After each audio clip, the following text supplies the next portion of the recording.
ओम शांति। 29 जुलाई 2022। बाबा के महावाक्य। मीठे बच्चे, तुम्हें अपने हमजिन्स का उद्धार करना है। बाप ने माताओं पर ज्ञान का कलश रखा है, इसलिए माताओं पर बड़ी जिम्मेदारी है। प्रश्न: तुम माताएं किस विशेष कर्तव्य के निमित्त हो?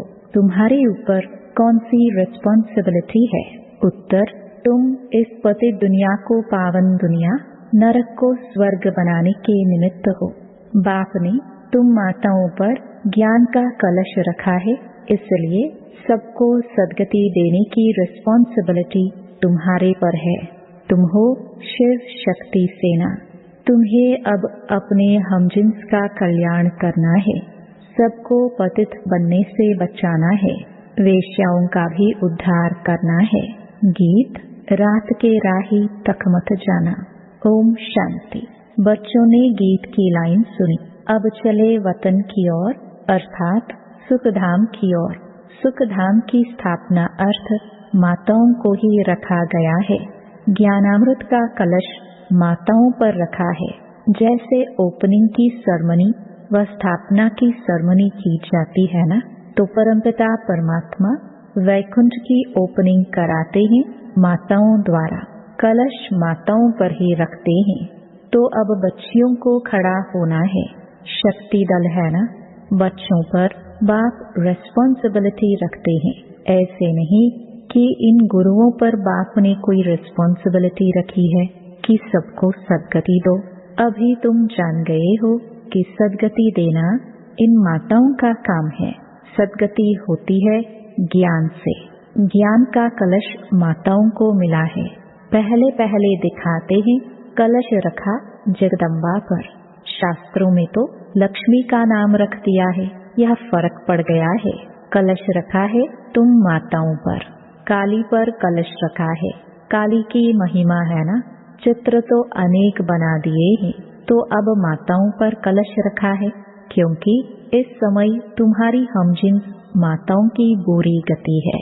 तुम शिव शक्तियाँ कहलाती हो। तुम हो गुप्त सेना। तुम्हारी बुद्धि में उमंग उठना चाहिए। तुम अपना स्वराज्य स्थापन कर रहे हो। वंदे मातरम भी गाया हुआ है। भारत खंड का नाम ही गाया जाता है। कहते हैं भारत माता की जय, अर्थात भारत में रहने वाली माताओं की जय। जो माताएं विश्व को स्वर्ग बनाती हैं, ऐसी माताओं की जय। यह फिर भूलकर सिर्फ कह देते हैं भारत माता। बाबा तुम माताओं का नाम बाला करते हैं, स्वर्ग की ओपनिंग सेरेमनी कराते हैं। तुम कहती हो शिव बाबा हम माताओं द्वारा विश्व को स्वर्ग बनाते हैं। भीष्म पितामह आदि को भी तुमने ज्ञान बाण मारे हैं, तो बाप कहते हैं ज्ञान बाण लगाने में डरो मत। पढ़ना है, पढ़ाना है। तुम सेना ही निमित्त बनी हुई हो। मास्टर नॉलेजफुल हो ना। सरस्वती को बड़ा बैंजो दिया है, क्योंकि वह सबसे तीखी है। दुनिया तो नहीं जानती, तुम जानते हो कि अब हम सांवरे से गोरे बनते हैं।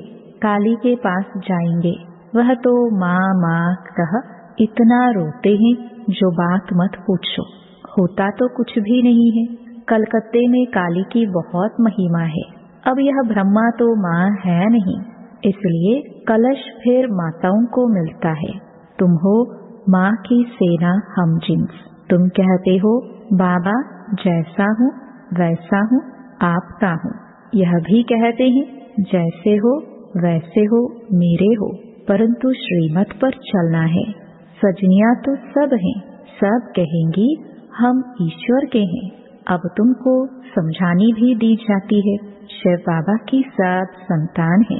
यह सिद्ध करना है। सबसे पहले पहले है शिव की महिमा। ऊंच से ऊंच वह है, उनको ही भगवान कहेंगे। शिव बाबा ही वर्षा देते हैं। वह है निराकार, सभी आत्माओं का बाप। तो अब तुम बच्चियों को अपने हमजिन्स का उद्धार करना है। माताओं पर ही सारी रिस्पॉन्सिबिलिटी है। वंदे मातरम भी कहते हैं। शिव बालक है तो वंदे मातरम करना पड़े ना। यह तुमको करते हैं, तुम उनको करती हो। वंडर है ना, यह भी ड्रामा की नोंद है। तुम जानती हो शिव बाबा साक्षात्कार भी कराते हैं। घर बैठे भी मोर मुकुटधारी का साक्षात्कार होता है। तो मुकुट तो सबको होता है, यह एक ट्रेडमार्क रख दिया है। कृष्ण को इतना बड़ा मुकुट दे दिया है, नहीं तो इतने बड़े मुकुट पहनते नहीं हैं। बाप बैठ माताओं को एम ऑब्जेक्ट का साक्षात्कार कराते हैं। तुम प्रिंस की माँ बनेंगी, कृष्ण की माँ तो सब नहीं बनेंगी। प्रिंस प्रिंसेस तो बहुत है ना। प्रिंस की माँ अर्थात महारानी महाराजा बनेंगे। तुम्हारा कितना अच्छा एम ऑब्जेक्ट है, तुम्हारी गोद में प्रिंस होगा। तो तुम बच्चियों पर बहुत जिम्मेदारी है। तुम्हारा बड़ा संगठन होना चाहिए, मेमोरेंडम बनाना चाहिए। हम शिव शक्ति भारत माताएं हैं। हमने भारत को कल्प पहले भी स्वर्ग बनाया है श्रीमत पर। माताओं को बहुत होशियार होना चाहिए। आजकल तुम्हारी हमजिन्स पर बहुत मार पड़ती है विष के लिए, तो रड़ी मारनी चाहिए। गवर्नमेंट को कहना है हम कल्प कल्प भारत को पवित्रता के बल से स्वर्ग बनाते हैं। इसमें हमको यह विघ्न डालते हैं, हम पवित्र रहना चाहती हैं। साथ में यह पुरुष भी कहेंगे बरोबर पवित्रता अच्छी है। लोग दवाइयों आदि से बच्चा पैदा होना बंद करते हैं, परंतु इनसे तो कुछ भी नहीं होगा। बाप समझाते हैं पवित्र बनो। तुम माताओं के साथ मददगार गोप भी हैं। बच्चियों को खड़ा होना चाहिए, जलवा दिखाना चाहिए। गवर्नमेंट को कहना चाहिए कि भगवान बाप कहते हैं पवित्र बनो। शिव बाबा के बच्चे तो सभी हैं, तो भाई भाई हो गए। फिर प्रजापिता ब्रह्मा की संतान होने से भाई बहन ठहरे। अब नई दुनिया स्थापन हो रही है। शिव बाबा की संतान प्रजापिता ब्रह्मा के बच्चे भाई बहन विष की लेन देन कर न सके, यह है युक्ति। कल्प पहले भी बाप ने ऐसे ही पवित्र बनाया था। हम माया रावण पर जीत पाते हैं। यह रावण ही भारत का बड़ा दुश्मन है। रावण से हारे हार है। राम आकर इन पर जीत पहनाते हैं, परंतु अब तक कईयों का पति आदि में मोह ऐसा है जो बात मत पूछो। अभी तुम माताओं को कलश मिलता है, समझाना है कि हम तो स्वर्ग के द्वार खोलती हैं।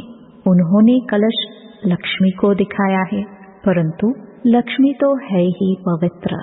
वह ज्ञान कलश रखकर क्या करेगी? ज्ञान का कलश है जगदम्बा पर। अब परमपिता परमात्मा ने फरमान निकाला है कि काम महाशत्रु है। जो इन पर जीत पाए वही श्रेष्ठाचारी बन स्वर्ग के मालिक बनेंगे। तुम बच्चों का आपस में बहुत लव होना चाहिए। ब्रह्मा कुमार कुमारियों की जैसे सेना इकट्ठी हो। कोई को तो पता भी नहीं है कौन कौन कहाँ है।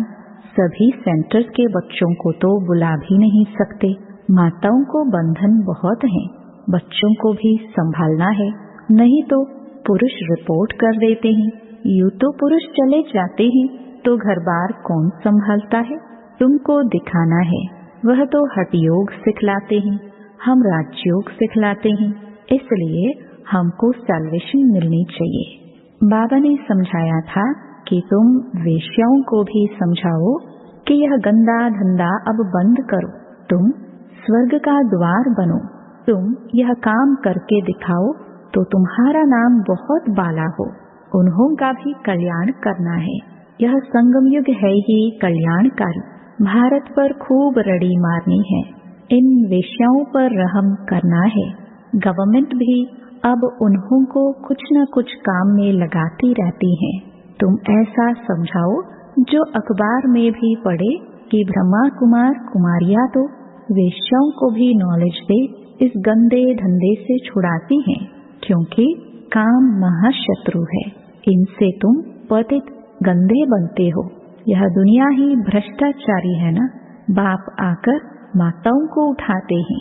गोपों का काम है मददगार बनना।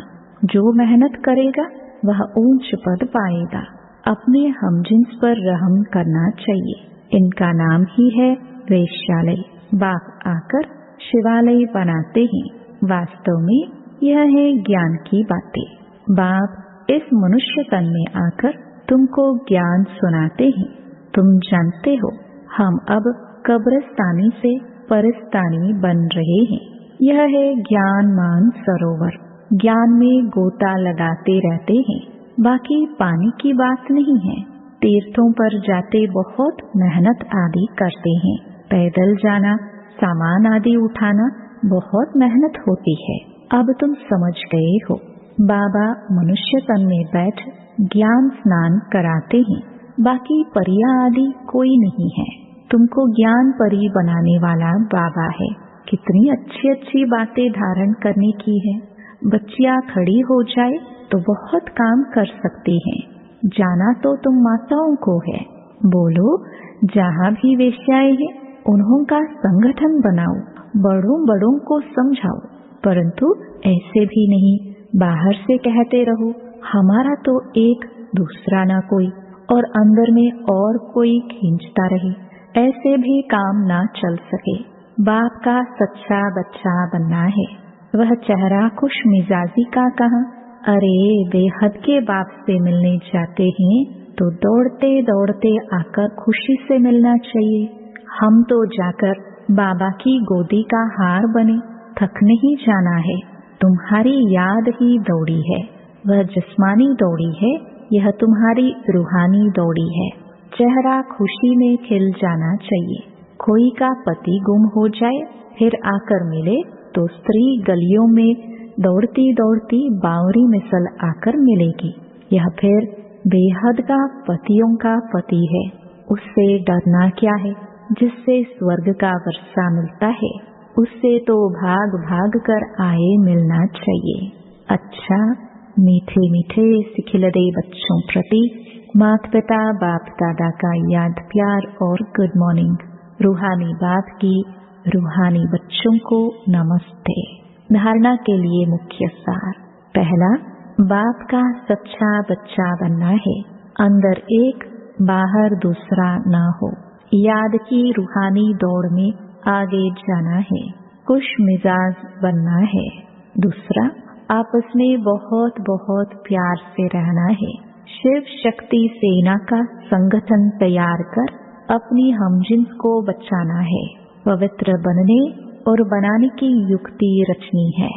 वरदान, श्रेष्ठ स्मृति द्वारा सुखमय स्थिति बनाने वाले सुख स्वरूप भव।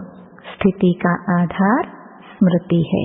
आप सिर्फ स्मृति स्वरूप बनो तो स्मृति आने से जैसी स्मृति वैसी स्थिति स्वतः हो जाएगी।